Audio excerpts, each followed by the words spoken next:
भूलिएगा नहीं, खास करके भैया को, क्योंकि मुझे यहाँ तक लाने में इनका सबसे बड़ा हाथ है। ऐसी कोई बात नहीं, दर्शकों का प्यार है ये। एक शुरुआत के दौर में परिवार का सपोर्ट भी ना मिलना हम लोगों के लिए एक नेगेटिव पॉइंट था।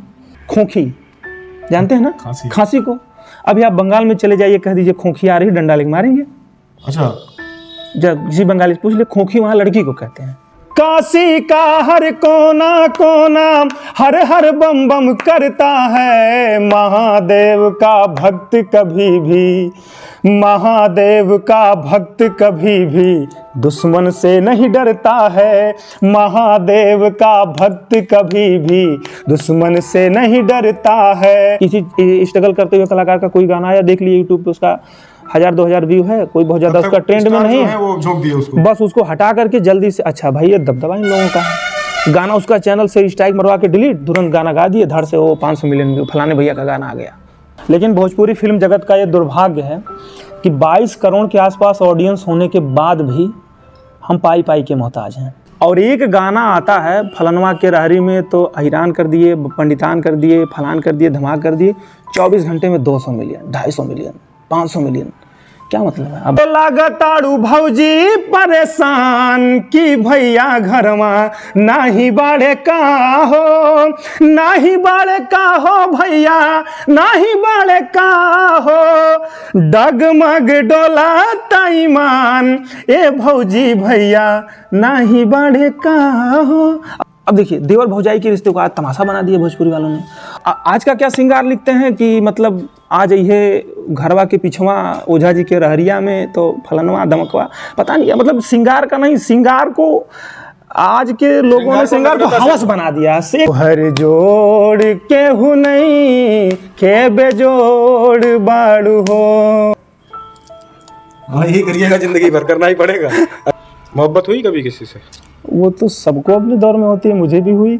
हिंदी साहित्य में नाम लूँ, मुंशी प्रेमचंद जी, बनारस बहुत दूर नहीं, आप जाकर के प्रत्यक्ष देख सकते हैं, वो बेचारे खाने बगैर सब मर गए। और हिंदुस्तान के सिलेबस में उनको पढ़ाया जाता है कि मुंशी प्रेमचंद जी ने ये किया, मिर्ज़ा गालिब ने किया। उनके शेर, बड़े बड़े उस्ताद जो आज लग्जरी लाइफ जी रहे हैं, उनकी शेर कोटेशन कोट करके मंचों पर अपना वक्तव्य शुरुआत करते हैं।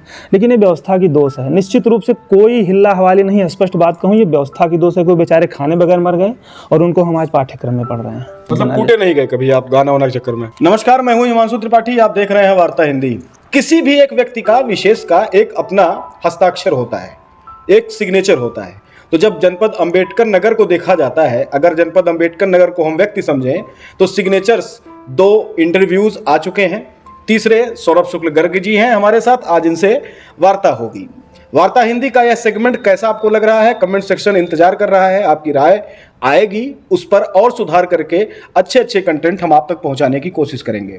बहुत बहुत स्वागत है आपका वार्ता हिंदी में। बहुत बहुत धन्यवाद वार्ता हिंदी के सारे दर्शकों को। मैं सौरभ शुक्ल गर्ग आप सारे लोगों को प्रणाम करता हूं, और हिमांशु भैया का बहुत बहुत धन्यवाद कि उन्होंने मुझे ये मौका दिया कि मैं आप के लिए अपने ज़िंदगी से जुड़े जो भी तथ्य हिमांशु भैया सवालों के रूप में मुझसे पूछेंगे, मैं आप सबसे साझा कर सकूँगा। इसके लिए भैया का बहुत बहुत धन्यवाद है। बड़े गुस्सैल लोग कहते हैं आपको, बड़े गुस्सैल है आप। नहीं, ये तो मेरा इंटेलिजेंस है और रिपोर्ट गलत नहीं होती। नहीं, मैं मानता हूँ कि पत्रकारों का इंटेलिजेंस बहुत हाई होता है, गुस्सैल नहीं, बस एक मेरा नेचर है, किसी बात को मैं बिना लीपा पोती के, अगर मैं अपनी देहाती ठेठ भाषा में कहूँ कि बिना किसी लाग लपेट के मैं सीधा बात, एकदम फैक्चुअल बात करता हूँ। जो सही आपको बुरा लगे, अच्छा लगे, आप उसका समर्थन करिए, ना करिए, मुझे कोई फ़र्क नहीं पड़ता। बस मुझे लगता है कि मैं जो कहता हूँ सही कहता हूँ। और गुस्सैल होना, या ये कह लें कि एक, मैं क्रांतिकारियों को अपना गुरु मानता हूँ, आज से नहीं आदि से, जब से मैं पैदा हुआ तब से, तो एक उनका कैरेक्टर मेरे अंदर आता है। गलत जगह तो नहीं है आप? नहीं, मैं अपने आप को बिल्कुल, आपके क्रांतिकारी हैं और आप गाते भजन? नहीं, ये बिल्कुल नहीं। ये देखिए, एक होता है ना कि प्रोफेशनल लाइफ और एक अपने ज़िंदगी में, एक हर इंसान को, मैं जहाँ तक समझता हूँ हर इंसान को ये सोचना चाहिए कि मुझे एक अच्छा व्यक्ति कैसे बनना है, और एक प्रोफेशनल लाइफ अलग होती है। अच्छा व्यक्ति, अच्छा नागरिक, एक जिम्मेदार नागरिक बनने के लिए मुझे राष्ट्र के जिम्मेदार लोगों को पढ़ना, उनका अनुसरण करना, उनके पद चिन्हों पर चलना पड़ता है। उनके पद चिन्हों पर चल करके उनकी सकारात्मक ऊर्जा को अपने अंदर ले करके मैं अपने प्रोफेशनल लाइफ में उसको डालता हूँ, जिसका रिस्पॉन्स जनता मुझे देती है। कैसे शुरुआत हुई? एक मंच को, एक छोटे से गांव से निकले और बड़ा सा मंच, और सामने जनता, जनता के बीच में आपके रिश्तेदार और उन रिश्तेदारों के बीच में आपके सहपाठी लोग, कैसे फेस किया, कैसे शुरुआत हुई? देखिए, शुरुआत की बात तो मेरी शिक्षा दीक्षा बनारस से शुरू हुई थी। अब तो मान लीजिए एजुकेशन पैटर्न बदल गया है। मैं कक्षा शिशु का विद्यार्थी बनारस में था 1 वर्ष के लिए। उसके बाद मैं चला आया अपने अम्बेडकर नगर। कुछ परिस्थितियाँ थी घर की, पिताजी भी वहाँ जॉब करते थे, तो कुछ परिस्थितियों के कारण हम लोगों को गाँव ट्रांसफ़र होना पड़ा। तो सही में मेरा रुझान जब मैं कक्षा शिशु में पढ़ रहा था तभी से था। और उस समय जब मैं कक्षा शिशु का विद्यार्थी था बनारस शिशु मंदिर में, मेरी शिक्षा दीक्षा शिशु मंदिर से हुई है शुरू से लेकर आज तक। मुझे उस समय सोचिए कक्षा शिशु में पढ़ने वाला विद्यार्थी उम्र कितनी रही होगी, अधिकतम 5 साल, या मैं थोड़ा 6 महीने लेट मेरा एडमिशन हुआ था। उस समय मुझे अल्ताफ राजा जी का वो गाना खूब लंबा चौड़ा तुम तो ठहरे परदेसी मुझे पूरा याद था। क्या बात कर रहे हैं? पूरा गाना इतना लंबा चौड़ा, मतलब 20-22 मिनट का सॉन्ग मुझे पूरा याद था, जनवरी से दिसंबर तक का। वो पूरा एकदम शुरू तुम तो ठहरे परदेसी और वो कब्र पर तुम मेरी आकर, सब गाना मुझे। और जानते हैं पिताजी भी मेरे बहुत अच्छे तबला वादक थे। अच्छा जी। हाँ, ये बहुत लोग पॉलिटिकल उनका कैरियर लोग जानते हैं कि वो नेता ये सब, लेकिन वो बहुत अच्छे तबला वादक थे। तो बचपन में जब मैं ये गाना गाता था तो मुझे ढोलक लेके सिखाया करते थे।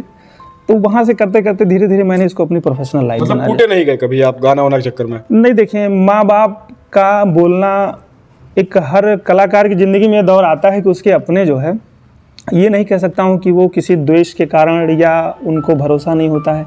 एक तो माँ बाप की इकलौती संतान होने के नाते, अच्छा, माँ बाप भी यही सोचते थे कि मैं पढ़ने में अच्छा था, मैंने इंटरमीडिएट मैथमेटिक्स से करे, अच्छे खासे नंबर मैंने लाए। सबका ये सपना था कि मैं पढ़ लिख के इंजीनियर बन जाऊँ, डॉक्टर बन जाऊँ, लेकिन नहीं, अंदर तो संगीत घुस चुका था। तो जानते हैं कि कलाकार के अंदर या किसी के अंदर जब संगीत घुस गई तो जैसे लाइलाज बीमारी की श्रेणी में उसको आप रख सकते हैं। चलिए, अगर कल आपको इंजीनियर बना दिया जाए तो क्या कर पाएंगे देश के लिए? एक बराबर सब कुछ माना जाता है ना, मैथमेटिक्स के स्टूडेंट है। हाँ, माना जाता है ना जी। तो अभी से आप इंजीनियर हैं तो अंड का बंड होगा, अंड का बंड होगा। मतलब जिसके लिए आप बने हैं वो अच्छा है। बिल्कुल सही बात है। मैं मानता हूं कि मैं गाने के लिए, कुछ लोग मुझे, बहुत लोगों ने मुझे तरह तरह के सजेशन दिए कि सौरभ जी, मुझे आपके अंदर एक अच्छा वक्ता दिखता है, आपके जो शब्दों के लहजे होते हैं, बोलने का तरीका होता है, पब्लिक को कनेक्ट बहुत जल्दी। मेरे अंदर ये कहाँ से आया मुझे नहीं पता। मैंने जो ऑब्जर्व किया है, मैंने लोगों को सुना बहुत है। मैंने अपने जीवन में बोलने की कला जो सीखी है, या मेरा साहित्य से रुझान, मैंने बहुत बड़े बड़े साहित्यकारों को सुना, ऐसे ऐसे साहित्यकारों को सुना है, इतनी कम उम्र में सुना है कि बड़े बड़े लोग नहीं सुन सकते। मरहूम शायर हैं, एक बहुत अलहदा शायर, हिंदुस्तान नहीं पूरी दुनिया का इकलौता शायर मैं मानता हूं उनको, जॉन एलिया साहब। आप पता नहीं उनसे परिचित है कि नहीं? जॉन एलिया कौन नहीं परिचित होगा। उनके अंदाज, उनकी गजलकारी, उनकी अदाकारी का इतना बड़ा दीवाना था। उन सबको सुन करके मैंने ये बोलना सीखा। और आपने जॉन एलिया जानते नहीं थे कि वो बैठे कहाँ, वो भूल जाते थे सब कुछ। यही होता है, परफॉर्मर इसी को कहते हैं, इसी को कहते हैं एक कलाकार, चाहे वो साहित्य का हो या हम जैसा मंच का सिंगर हो छोटा सा। जब वो मंच पे होता है तो सामने कोई हो, उस समय मैं एक पूर्ण कलाकार होता हूँ। आपसे जाना, आप देखिए साहित्य प्रेमी हैं और मैथमेटिक्स के स्टूडेंट हैं, आप अच्छा मनाते होंगे कि आप इंजीनियर या डॉक्टर या फिर वो सब नहीं बन पाए, आप जहाँ हैं वहाँ सुरक्षित महसूस? मैं बिल्कुल सिक्योर्ड महसूस करता हूँ अपने आप को। ऐसा आपको क्यों? मैंने भी ये ऑब्जर्व किया है, दर्शकों को भी ये शायद मालूम होगा, साहित्य का प्रेमी व्यक्ति परेशान ज़्यादा रहता है, और जो उसी साहित्य में इंटरटेनमेंट जोड़ता है वो रंगबाजी से रहता है, उसकी सारी जरूरतें पूरी होती हैं। और जो लेखक है, जो एक्चुअल लिखता है, जिसने श्रृंगार लिखा, जिसने वीर लिखा, जिसने समाज को में अंदर ऑब्जर्व करके अंदर घुस के चीज़ों को, शब्दों को लिखा जी, उनसे ये सारी चीज़ें दूर क्यों हैं? क्या दूर रहनी चाहिए? सीधा सीधा इसका दोष व्यवस्था का है।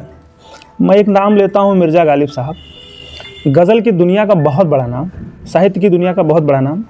हिंदी साहित्य में नाम लूँ, मुंशी प्रेमचंद जी, बनारस बहुत दूर नहीं, आप जाकर के प्रत्यक्ष देख सकते हैं, वो बेचारे खाने बगैर सब मर गए। और हिंदुस्तान के सिलेबस में उनको पढ़ाया जाता है कि मुंशी प्रेमचंद जी ने ये किया, मिर्ज़ा गालिब ने किया। उनके शेर, बड़े बड़े उस्ताद जो आज लग्जरी लाइफ जी रहे हैं, उनकी शेर कोट करके मंचों पे अपना वक्तव्य शुरुआत करते हैं। लेकिन ये व्यवस्था की दोष है, निश्चित रूप से कोई हिल्ला हवाली नहीं, स्पष्ट बात कहूँ, ये व्यवस्था की दोष है कि वो बेचारे खाने बगैर मर गए और उनको हम आज पाठ्यक्रम में पढ़ रहे हैं। आज भी मर रहे लोग ऐसे, बिल्कुल, बहुत अच्छे, मैं कहता हूँ बहुत अच्छे शायर खाने बगैर मर रहे हैं। और जिन्होंने, देखिए, मैं इसको ये भी नहीं कह सकता हूँ कि लोग इसको बेचते हैं। एक पहचान हुआ करती थी कलाकारों की कि वो गांव की गलियों में जाएं, बैठ करके हारमोनियम ढोलक लेकर के 10 रुपया कमा घर लेके चले आए, वो फलाने का लाने गोइया हूँ, बजविया हूँ, एक। हम लोगों की भी शौक़ है, हम लोगों की भी लग्जरी लाइफ जीना है भैया, चाहे वो साहित्यकार हो, चाहे वो कलाकार हो, चाहे वो सिंगर हो, चाहे वो राइटर हो, सबको अपना स्टेटस उठाना चाहिए। और मैं पब्लिक से भी यही रिक्वेस्ट करूँगा कि आप लोग भी जो अच्छे हों उनको ज़रूर सुनें, उनको ज़रूर सपोर्ट करें, और इतना उनको आशीर्वाद दें, इतना उनको मोहब्बत दें कि वो किसी इंडस्ट्री, किसी बॉलीवुड, किसी भोजपुरी इंडस्ट्री, किसी हलाना, किसी फलाना, किसी धमाका की मोहताज ना हो। वो फील्ड में आपके बीच में रह करके अपनी ज़िंदगी जी सके, आपका मनोरंजन कर सके। मेरी गांव की शैली, मेरा अपना नेचुरलिटी, मेरा अपना जो एक वास्तविक जीवन है, वो मेरे लिए लग्जरी है। और लग्जरी होने का मतलब संतुष्ट होना भी कुछ हद तक आप कह सकते हैं। नहीं तो आंटने को तो बड़े बड़े लोगों को नहीं अटता है। मतलब मैं संतुष्ट हूँ अगर, तो मैं बतौर एक भोग के दृष्टिकोण से अगर कहूँ, जीवन शैली के भोग के दृष्टिकोण से, तो मेरी लाइफ बिल्कुल लग्जरी लाइफ है। मोहब्बत हुई कभी किसी से? वो तो सबको अपने दौर में होती है, मुझे भी हुई। नाम मैं आपसे पूछ नहीं रहा हूँ। नहीं, नाम मैं बताऊंगा भी नहीं। वो ठीक है, वो अपनी व्यक्तिगत लाइफ है, उसको हम ही तक रहने दें तो ठीक है। शादी वादी हो गई कि अभी? नहीं, अभी तो नहीं। विचार उन्हीं से करने का? नहीं, अभी तो वहाँ हम कर देंगे पिताजी को करने। अरे नहीं, सब मेरे परिवार में सब खुला पन्ना होता है, ऐसी कोई बात नहीं है। शादी की बात दूसरी होती है, प्रेम की बात दूसरी होती है। नहीं, आंखें बता रहे हैं कि मोहब्बत गहरी वाली हुई है। नहीं तो वो तो सही बात है, उसमें कोई नो डाउट, मैं इसको एक्सेप्ट करता हूँ। और मुझे पता है ये बहुत लोग देखेंगे। और ऐसा भी अगर आपको लगता है कि मेरे परिवार वाले नहीं, तो सब जानते हैं, बढ़िया से जानते हैं, विधिवत जानते हैं।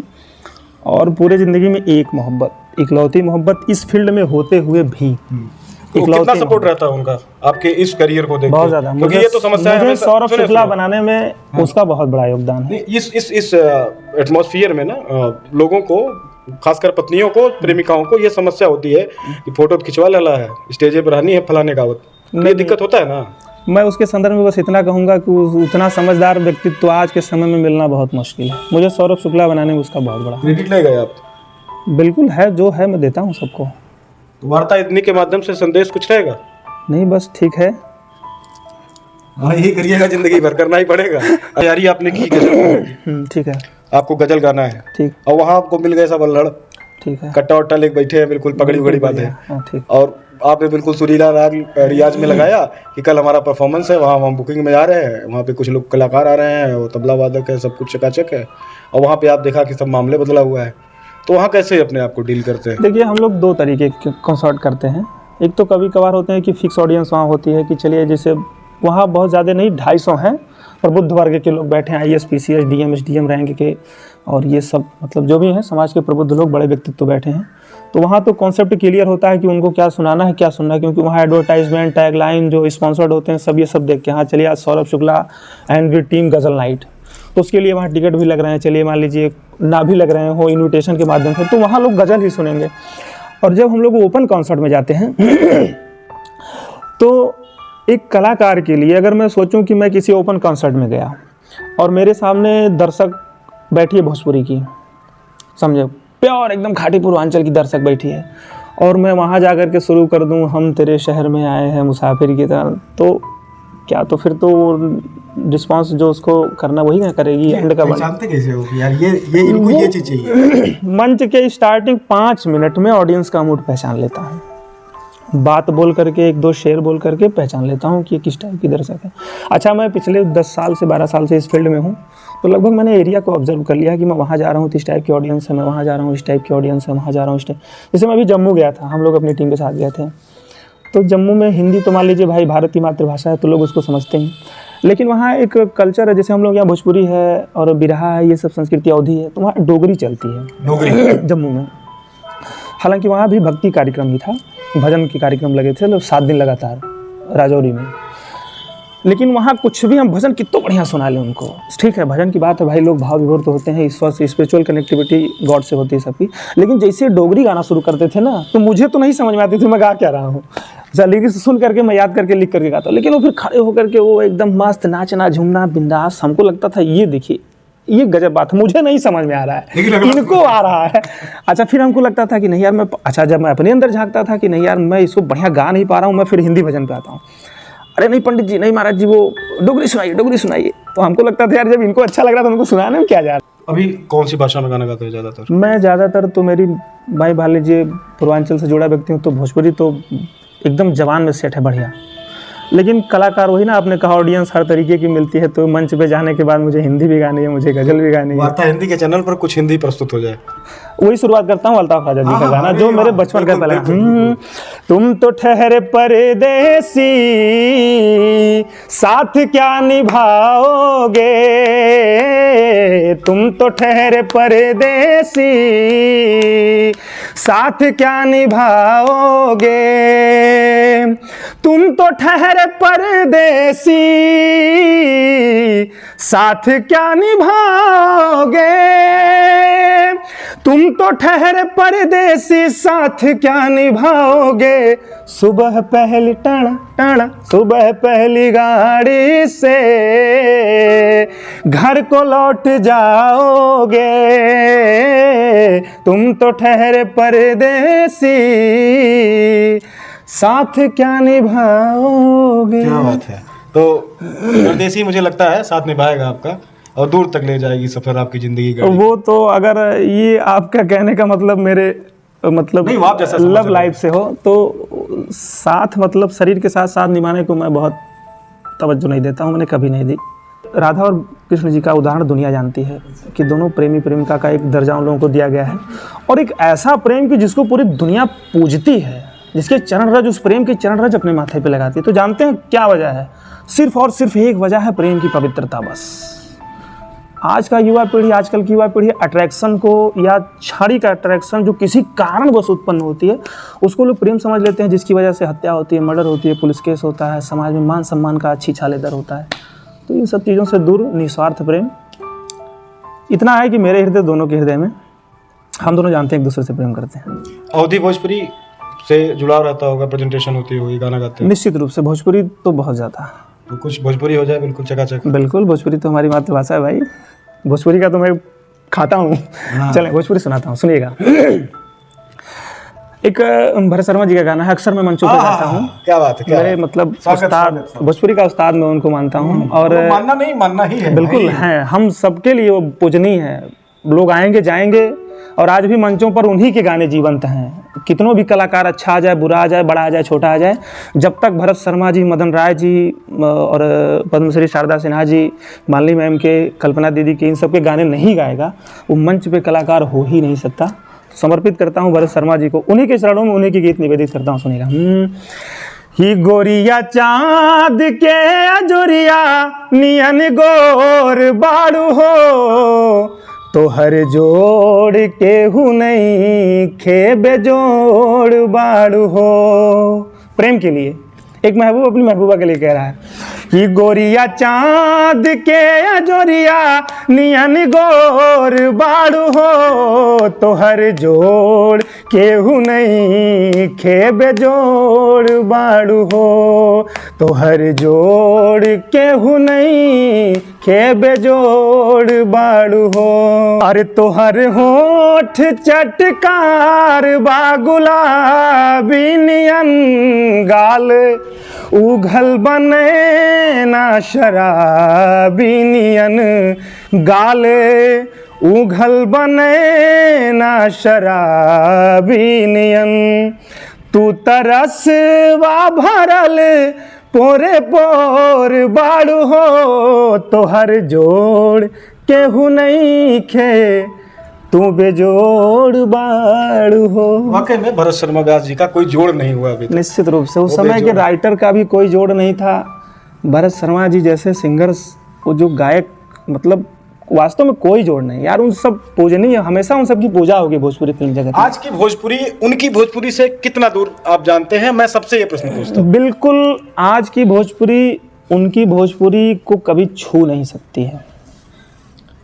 आज के भोजपुरी के जो अल्लाह टाइप के कलाकार हैं, जो अंड का बंड गा करके मतलब अपने आप को कह दीजिए जल्दी प्रमोट करने के चक्कर, मैंने कहा ना कि कोई कलाकार हो ऑडियंस से फरमाइश, कभी देवरा फलाची, ये सब अंड बंड की फरमाइश, कभी कलाकार हम लोग खुद गाते हैं। मान लीजिए हम गाने को गाते हैं, मैं नहीं कह रहा हूँ मैं बहुत साफ़ सुथरा सिंगर हूँ या मैं बहुत दूध का धुला, नहीं। ऑडियंस सामने, आपने कहा कैसी ऑडियंस है, तो ऑडियंस की डिमांड के आधार पर हम लोग कभी परफॉर्म करते हैं। लेकिन वो साहित्य, वो जो जैसे मैंने कहा ना कि गोरिया देखिए, आज के भी शब्द वही लोग कहेंगे, पहले के भी राइटर वही कहते थे। कितना बढ़िया लाइन, तुहार होठ चटकार गुलाबी नियन गाल उघल बनैना शराबी नियन गोरी रसवा भरल पोरे पोर बाड़ू, हाँ तो हर जोड़ के हूँ नहीं खेबे। क्या सिंगार की पराकाष्ठा है। अब आज का क्या सिंगार लिखते हैं कि मतलब आज ये घरवा के पिछवा ओझा जी के रहरिया में तो फलनवा दमकवा, पता नहीं, मतलब सिंगार का नहीं, सिंगार को आज के लोगों ने श्रृंगार को हवस बना दिया। एक शब्द में कहूँ, नहीं संदेह कहूँ तो उसमें हवस ज़्यादा दिखता है, श्रृंगार का कोई दूर दूर तक कोई मतलब नहीं होता है। आप जान लीजिए सभी रिश्तों का प्रयोग किया जा रहा है। हाँ, और जिस स्तर पे नहीं करना चाहिए उस स्तर पे किया जा रहा है। अब देखिए देवर भौजाई के रिश्ते को आज तमाशा बना दिया भोजपुरी वालों ने। और तब देवर भौजाई का क्या प्यारा सा रिलेशन, मनोज तिवारी जी का एक एल्बम आया था उस समय, बहुत प्यारा सा गाना उनका था। देवर भौजाई का रिश्ता और एकदम शालीनता और सभ्यता क्या मतलब भाव सुनिएगा। अरे लागताड़ू भौजी परेशान की भैया घरवा नाही बाड़े का हो, नाही बाड़े का हो भैया, नाही बाड़े का हो, डगमग डोला ताईमान ए भौजी भैया नाही बाड़े का हो। आवाज कि मतलब भौजी पता नहीं क्या हो जाए, भैया नहीं है तो ये हो जाए, वो छोड़िए यार, उनसे तो बात करना ठीक नहीं है ना। तो जल्दी वायरल होने के चक्कर में मार रहे हैं, सब गड़बड़ा जा रहा है। इसके लिए मैं दर्शकों को भी जिम्मेदार मानता हूँ। अब वायरल कौन करता है? वायरल दर्शक ही करते हैं। बिल्कुल, इसके लिए दर्शकों को भी जिम्मेदार मानता हूँ। आप यूट्यूब उठा करके देख लीजिए, भरत शर्मा जी का गाना गोरिया चांद के जुरिया नियन, या अभी एक सीधा उदाहरण देता हूँ, कल्पना दीदी, भोजपुरी की लता मंगेशकर लोग उनको कहते हैं। इकलौती सिंगर ऐसी हो जिन्होंने हिंदी में भी बहुत सारे गाने गाए, बॉलीवुड में, है ना। उनका एक एल्बम आया था ताजमहल, माशाल्लाह। आप गाने सुनेंगे ना ताजमहल के, बाप रे बाप, कान में लगा के गाना सुनिए, दुनिया आप भूल जाएंगे। और ट्रिपिकल गाने की मतलब हम सब गा भी नहीं सकते, उसको सुनता हूँ एकदम डूब जाता हूँ। उसका व्यू आप देखेंगे 70,000 80,000 व्यू। मतलब हम जैसे कलाकार, छोटे कलाकार, मैं अपने आप को कहता हूँ कि छोटा सा गाना गा के डालता हूँ तो मिलियन व्यूज आ रहा है।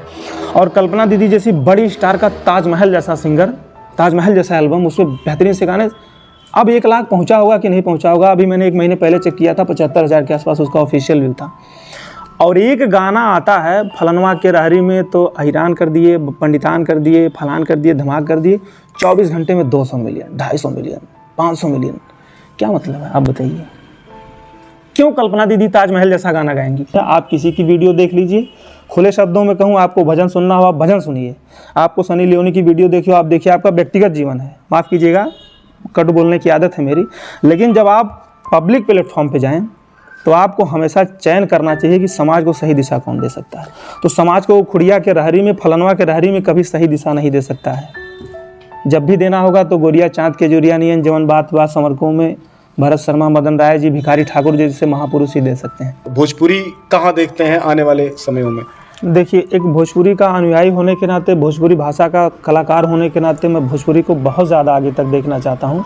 लेकिन भोजपुरी फिल्म जगत का ये दुर्भाग्य है कि 22 करोड़ के आसपास ऑडियंस होने के बाद भी हम पाई के मोहताज हैं। अगर फिल्म जगत की बात करूँ, किसी इंडिविजुअल कलाकार की संपत्ति की बात नहीं कर रहा हूँ, भोजपुरी फिल्मों का बजट 1 करोड़ 2 करोड़ में सिमट कर रखा जाता है, जो बहुत अपने आप को लग्जीरियस बजट की फिल्म पेश करते होंगे। और एक साउथ की इंडस्ट्री है, उसके पास महज 8 करोड़ के आसपास दर्शक हैं। और साउथ की इंडस्ट्री, उसकी फिल्म का बजट कितना होता है देखें आप, 500 करोड़ 600 करोड़। देखिए, भोजपुरी की सबसे बड़ी कमी जानते हैं क्या है? भोजपुरी में परेशान लोग, हमारा गाना यूट्यूब पे 500 मिलियन बज गया, फलाने का 100 मिलियन बजा, इसी में वो परेशान है। उसी को अपनी सफलता का वो श्रेणी मान लिया कि मैंने गाना गा दिया यूट्यूब पे, मेरा गाना 500 मिलियन बज गया तो मैं सफल हो गया। भोजपुरी नहीं, आप सफल हो सकते हैं। आपका गाना यूट्यूब पे 500 मिलियन बज गया, जैसे मैं और मेरा एक छोटा भाई अनादि उपाध्याय, हम दोनों ने एक शंकर जी का गाना भी साउंड में गाया था, तो गाना बहुत पॉपुलर हुआ, बजा बहुत। और बड़े भैया अभय सिंह निर्भेक जी हिंदुस्तान के जाने माने कवि हैं, उनका आशीर्वाद, उन्होंने उस गीत को मतलब शब्दबद्ध किया था, उन्होंने गीत लिखा था, वो गाना बहुत पॉपुलर हुआ, बजा भी। एक सामयिक मुद्दा था उस समय ज्ञानवापी का, तो उसी मुद्दे पर उन्होंने लिखा था। कुछ लोगों ने उस पर भी आपत्ति जताई कि ऐसा कंट्रोवर्शियल सॉन्ग नहीं गाना चाहिए। हमने कहा नहीं, इसको आप कंट्रोवर्सी कहें तो मैं इसको एक्सेप्ट करता हूँ, मैं ऐसी कंट्रोवर्सी में तो रहना चाहता हूँ भाई। जिस सच्चाई को, जिस सत्यता को आप कंट्रोवर्सी कहेंगे, मैं उसमें जीना चाहता हूँ। अब बात करते हैं अपने टॉपिक की, भोजपुरी पे। भोजपुरी के कलाकारों की सबसे बड़ी बुराई है कि मैं 500 मिलियन व्यू कमा के 1 करोड़ मैं कमा सकता हूँ। जैसे मैंने कोई गाना डाल दिया, एक एग्जाम्पल देता हूँ, गाना मेरा 500 मिलियन व्यू चला गया, मुझे 1 करोड़ की कमाई हो गई, तो मेरी कमाई हुई भैया, भोजपुरी इंडस्ट्री को हमने क्या दिया? या किसी एक अलग कलाकार को हमने सपोर्ट करके उसको आगे बढ़ाया? नहीं। और नहीं तो गानवे चुरा करके अंड का बंड गा देते हैं। किसी स्ट्रगल करते हुए कलाकार का कोई गाना आया, देख लिए यूट्यूब पे, उसका 1000-2000 व्यू है, कोई बहुत ज़्यादा उसका ट्रेंड में नहीं है, वो झोंक दिया उसको, बस उसको हटा करके जल्दी से, अच्छा भाई ये दबदबा इन लोगों का है, गाना उसका चैनल से स्ट्राइक मरवा के डिलीट, तुरंत गाना गा दिए, धड़ से वो 500 मिलियन व्यू, फलाने भैया का गाना आ गया। ये चल रहा है। अरे भाई, ये तो बहुत बड़ा स्कैम है। मैं सैकड़ों एग्जाम्पल बता सकता हूँ, सैकड़ों एग्जाम्पल। ये बहुत बड़ा स्कैम है, सैकड़ों। और आप जाकर के सर्च कर लें, मीडिया से आप हैं, बहुत बड़े बड़े कलाकारों ने इसके लिए माफ़ी भी मांगी, लेकिन माफ़ी कब मांगी है जब काम कर चुके हैं हाँ जब जेबा भर गया तो माफ़ी मांग रहे हैं आप जान लीजिए। मतलब ये एक नया स्ट्रगलर जो है वो अपना कुछ कंटेंट नया लेके आता है हाँ। और उसने यूट्यूब पे वीडियो डाले, उसकी ऑडियंस को गेन कर रहा है धीरे धीरे, तब तक किसी की बड़े की नजर पड़ती है। हाँ वो उसको 10 अब उसके पास एक चैनल नंबर 1 का, हाँ उससे स्ट्राइक मरवा देगा, रिपोर्ट कर देगा हाँ, चैनल, उसका गाना ब्लॉक, उसका ब्लॉक, वो अपने आप को वो उभरता हुआ सितारा खत्म हो जाएगा फिर। हाँ। और वही सेम कंटेंट उठा के उसमें कुछ मिक्स उस करके अपना पेश कर देंगे। बिल्कुल यही होता ये है। बड़े बड़े लोग कर रहे हैं, बड़े लोग, इंडस्ट्री के बड़े लोग जो खुद को इंडस्ट्री के तुर्रम खान समझते हैं। हालांकि मैं अदब सबकी करता हूँ, जो भी मिलता है मैं सबसे सीखता हूँ, लेकिन बुराइयाँ बतानी चाहिए इससे, क्योंकि मैं भोजपुरी फिल्म जगत से जुड़ा हूँ। चाहे भोजपुरी की एक छोटी इकाई का सदस्य हूँ भोजपुरी फिल्म जगत से जुड़ा हूँ, कहीं ना कहीं भोजपुरी की रोटी खाता हूँ, तो मुझे उसकी चिंता करनी चाहिए भैया। ऐसा नहीं होगा कि इंटरव्यू जैसे होगा उसके बाद कोई फोन करेगा आपको कि नहीं, बिल्कुल नहीं, बिल्कुल नहीं, क्योंकि सारे लोग ये सच्चाई जानते हैं। कोई नहीं, जो सही है वो सही है। एक लोग फ़ोन करेंगे, 2 लोग करेंगे, कोई नहीं। कभी आपके पास कोई ऐसा फोन आया कि निकलना मत, बिल्कुल ठोक दिया जाओगे? ये तो कई बार ऐसा हो गया है, लेकिन मैं जानता हूँ कि सबसे कोई मतलब नहीं है, बिल्कुल इग्नोर कर देता हूँ। कोई अपना गाना सुनाइए जो आप गाए हो। मैं शंकर जी का गाना सुनाता हूँ, महादेव जी का पुजारी भी हूँ। काशी का हर कोना कोना हर हर बम बम करता है, काशी का हर कोना कोना हर हर बम बम करता है। महादेव का भक्त कभी भी, महादेव का भक्त कभी भी दुश्मन से नहीं डरता है। महादेव का भक्त कभी भी दुश्मन से नहीं डरता है। काशी का हर कोना कोना हर हर बम बम करता है। महादेव का भक्त कभी भी दुश्मन से नहीं डरता है। महादेव का भक्त कभी भी दुश्मन से नहीं डरता है। बाबा की कृपा से सब बम बम रहता है। कहने वाले कहेंगे, मैं जानता हूं कि जब तक वो नहीं चाहेंगे उसकी मर्जी के बिना कोई पत्ता नहीं हिलता। खोखी जानते हैं ना, खांसी को। अभी आप बंगाल में चले जाइए, कह दीजिए खोखी आ रही, डंडा लेके मारेंगे। अच्छा, जब किसी बंगाली से पूछ ले, खोखी वहाँ लड़की को कहते हैं। अच्छा, हाँ। अब डंडा ले, अब बताइए मैं अवध का आदमी बंगाल में चला जाऊँ, कहेंगे दर्शकों आप भी जान लीजिए। हाँ, मैं बंगाल में चला जाऊँ, कहेंगे हमको खोखी आ रही है, तो हमको डंडा पड़ेगा भाई, हैं? या बंगाल वाले कहें कि ओ सौरभ शुक्ला ने कह दिया खोखी आ रही, मतलब नहीं भाई, मैं अपनी खांसी की बात कर रहा हूँ ना। तो मेरी बात को समझने से पहले ये जानो कि मैं निवासी कहाँ का हूँ, मेरी मातृभाषा कहाँ की है, मेरी जीवन शैली कहाँ की है, मेरी दिनचर्या कहाँ की है, मेरी शिक्षा दीक्षा किस स्तर की हुई है, तो आप उस पर कमेंट करिए, है ना। एक शब्द ताड़ना रामचरितमानस पे आपने पूछ लिया, बहुत ज़्यादा बवाल है भाई। किसी संस्कृत के विद्वान से पूछ लीजिए ताड़ना शब्द का मतलब क्या होता है। मैं ढोलक भी बजाता हूँ, मैं ढोलक बजाने से पहले 20 मिनट उसको मुझे सुर मिलाना पड़ता है। कान में सुन करके थोड़ा ऊपर नीचे इंस्ट्रूमेंट हम लोग सेट करते हैं, तो जाते हैं उसको, मतलब माइंड में उसको ले जाना, हाँ अभी सुर से ठीक है, तो ठीक। इन सब बातों पर बात करें तो ठीक है, उसको एक्सेप्ट करें। तो भी लोग नेता कहते हैं। नहीं, नेता मतलब गाली थोड़ी होता है। अच्छा आदमी जैसे ना, अभी कल जुड़े हुए हैं ना, मैं जुड़ा हूँ निश्चित रूप से, निसंदेह जुड़ा हूँ। कन्नी काट रहे भाई साहब इतनी देर से? नहीं, मैं बात कर रहा हूँ क्यों कन्नी काटने का मतलब नहीं, मैंने तो अभी तक नहीं कहा कि मैं किसी राजनीतिक दल का समर्थक नहीं हूँ या मैं किसी का विरोधी, कुछ नहीं है। हाँ, जैसे अभी कल हमारे पूज्य नेताजी सुभाष चंद्र बोस की जयंती थी। नेता तो हैं हिंदुस्तान में, पर बोस जैसे नेता का अभाव है। नेता तो बहुत हैं, लाल बहादुर शास्त्री जैसे व्यक्तित्व का अभाव है। नेता तो बहुत हैं, आएंगे, बहुत अच्छे आएंगे, लेकिन इन सब जैसे व्यक्तित्वों का अभाव है। मुझे उस व्यक्तित्व को तलाशना है ना, आप समझिए। आज नेता गरीबी दूर करते करते मर्सिडीज में घूम रहा है? और जनता 100 रुपये लीटर पेट्रोल डला रही है, आप जान लीजिए। युवाओं के लिए क्या संदेश रहेगा सर? बस एक बात, आप हिंदुस्तान की रीढ़ हो, आप इस देश की जान हो, इस देश की शान हो। अपनी ऊर्जा को पहचानिए, सकारात्मकता, अपने अंदर की सकारात्मकता को पहचानिए और सही चीज़ से प्रेरणा लीजिए। लोकतांत्रिक देश में कभी किसी नेता का फ़ैन नहीं बनना चाहिए। आप कलाकार के फ़ैन बनिए, आप सौरभ शुक्ला के फ़ैन बनिए भाई, हाँ, हिमांशु भैया के फ़ैन बनिए और किसी के फ़ैन बनिए। लोकतांत्रिक देश में कभी किसी नेता का फ़ैन नहीं बनिएगा। और ये तभी संभव है जब आप शिक्षित होंगे, पढ़े लिखे होंगे। आप अपना अच्छा बुरा समझ सकते हैं। आप युवा हैं, राष्ट्र के कर्णधार हैं। आप अगर सही रास्ते पर जाएंगे तो इस राष्ट्र का कोई कुछ नहीं बिगाड़ सकता। उत्तर ये वृद्धि करेगा। बशर्ते आपको अपनी ऊर्जा पहचाननी है, अपने विवेक से काम लेना है बस। वो शानदार बोलते हैं आप। लोग कहते हैं, पर मुझे लगता है कि मुझे और सुधार की दर्शकों पे छोड़ दिया जाता है जरूरत। बिल्कुल, ये चीज़ आप डिसाइड करें भैया के कमेंट सेक्शन में। इंटरव्यू कैसा रहा आपका अनुभव वार्ता हिंदी के साथ कैसा रहा? मेरे समझ से बहुत अच्छा लगा मुझे। बहुत सारी बातें आपने मुझसे ऐसी भी कहलवा ली कि जो नहीं कहना चाहिए। मैंने भी आपसे मिठाई जरूर मांगिएगा। हाँ जी। शादी की मिठाई छुपा के रखे थे। तो वार्ता हिंदी को लोगों को सब्सक्राइब करना चाहिए कि नहीं करना चाहिए? बिल्कुल निसंदेह वार्ता हिंदी को लोग, मैं निवेदन करूंगा कि आप सब लोग वार्ता हिंदी चैनल सब्सक्राइब करें और प्रमोट करें। और आपको भी अगर ऐसा लगता हो कि समाज में कोई ऐसी प्रतिभा है जिसको वार्ता हिंदी पर आनी चाहिए, तो निसंदेह मैं आप सबकी तरफ से भैया से यही निवेदन करूंगा कि अगर कमेंट सेक्शन में आपको कोई ऐसी प्रतिभा मिले, क्योंकि जानते हैं हम लोगों ने बहुत स्ट्रगल किया है भैया, बहुत ज़्यादा स्ट्रगल किया है। एक शुरुआत के दौर में परिवार का सपोर्ट भी ना मिलना हम लोगों के लिए एक नेगेटिव पॉइंट था। स्ट्रगल करते करते हम लोगों ने आज इतना आप सबकी मोहब्बत ने हम लोगों को बना दिया कि अब स्ट्रगल जैसा मैं कुछ महसूस नहीं करता हूँ।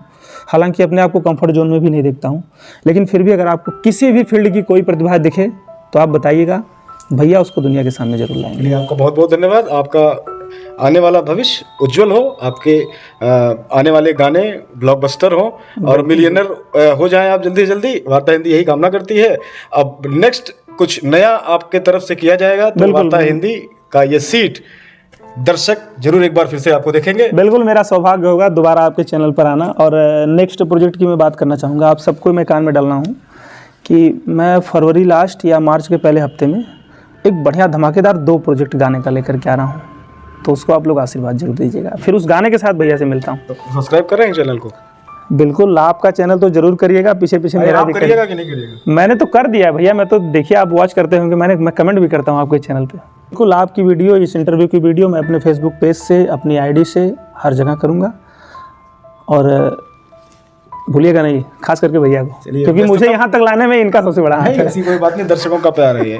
और ये क्रेडिट जाती है अनादि उपाध्याय, आपके छोटे भाई को। बिल्कुल, मेरा छोटा भाई बहुत अच्छा सिंगर है, निसंदेह बहुत बढ़िया गाता है। और जानते हैं कि बहुत लोग कहते हैं कि सर, मेरे पास बहुत लोगों के फ़ोन आते हैं। मैं एक चीज़ और बताना चाहूँगा भैया कि जैसे हम लोगों ने भी जब शुरू किया था तो हम लोगों को भी लगता था कि मैं फलाने के पीछे पीछे चला जाऊँगा तो बहुत बड़ा स्टार बन जाऊँगा।